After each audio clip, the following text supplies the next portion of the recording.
Hey everyone, welcome to Capital Compass. So you hear the R word being thrown around and you're like, wait, recession? Is that like when my bank account gets a six-pack after too many late-night takeout orders? Well, kind of. A recession is basically like a bad hangover for the entire economy.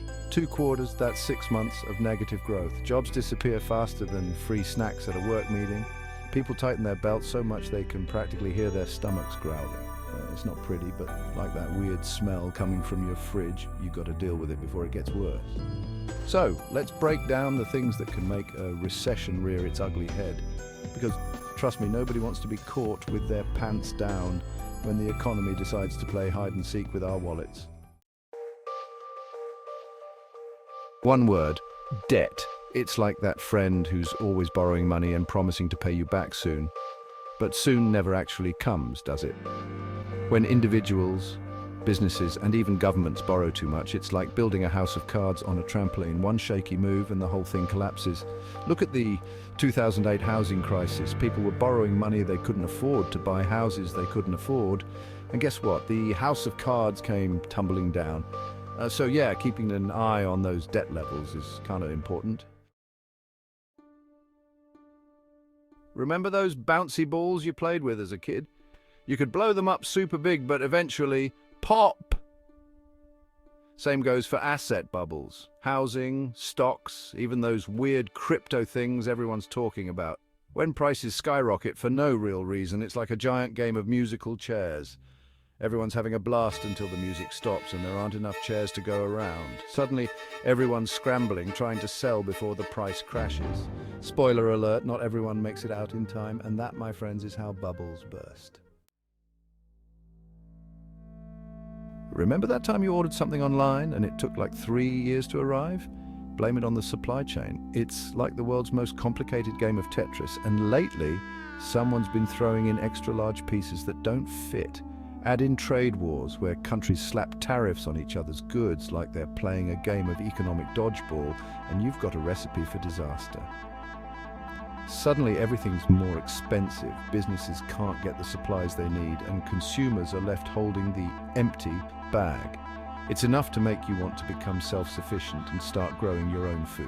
Just saying. Section 5. Policy pitfalls.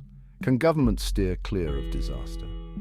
Governments play a big role in the economy, kind of like that friend who always insists on being the designated driver. Sometimes they make good decisions, like investing in infrastructure or education. Other times, not so much.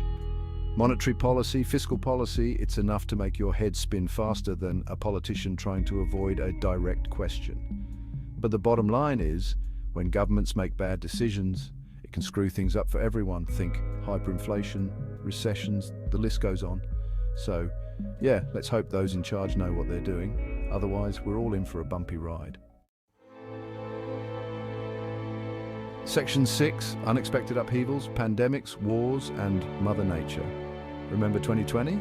Yeah, nobody wants a repeat of that, but pandemics, wars, and natural disasters have a nasty habit of popping up like unwanted guests at a party, and just like those guests, they can really wreck the vibe. These unexpected events can disrupt supply chains, cause widespread panic, and generally throw a wrench in the gears of the global economy. It's like trying to drive a car with a flat tire, a cracked windshield, and a squirrel loose in the back seat.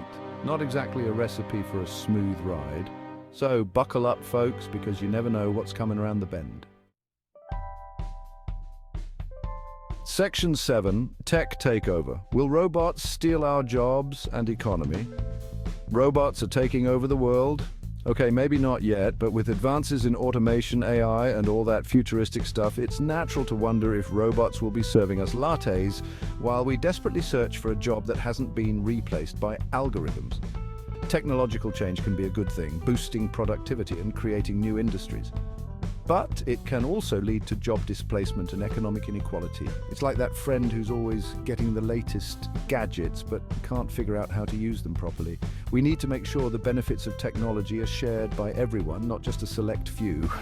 Otherwise, we're headed for a dystopian future straight out of a sci-fi movie. Section 8, Recession Watch. Are we heading for a downturn? So the million-dollar question. Are we headed for a recession? Honestly, nobody knows for sure. It's like trying to predict the weather in a hurricane. Economists look at all sorts of indicators like GDP growth, inflation, unemployment, and consumer confidence. They analyze trends, crunch numbers, and try to make sense of it all, but at the end of the day, it's still a bit of a guessing game. Right now, there are definitely some warning signs, but there are also some positive indicators. It's a mixed bag, which is about as helpful as a screen door on a submarine. So, the best thing we can do is stay informed, be prepared, and hope for the best. Section 9, 2008, Flashback lessons learned or not learned. Remember the 2008 financial crisis? Yeah, that was a wild ride. The housing bubble burst, banks collapsed, and the world went into a tailspin. So, what did we learn from that whole debacle? Well, we learned that unregulated financial markets are like a pack of toddlers with scissors, a recipe for disaster. We learned that giving mortgages to people who can't afford them is like giving a chainsaw to a monkey. Not a good idea. The question is, have we learned our lesson? Are we doomed to repeat the mistakes of the past? Only time will tell. But one thing's for sure, we can't afford to be complacent. Section 10, staying ahead of the curve, how to prepare for anything.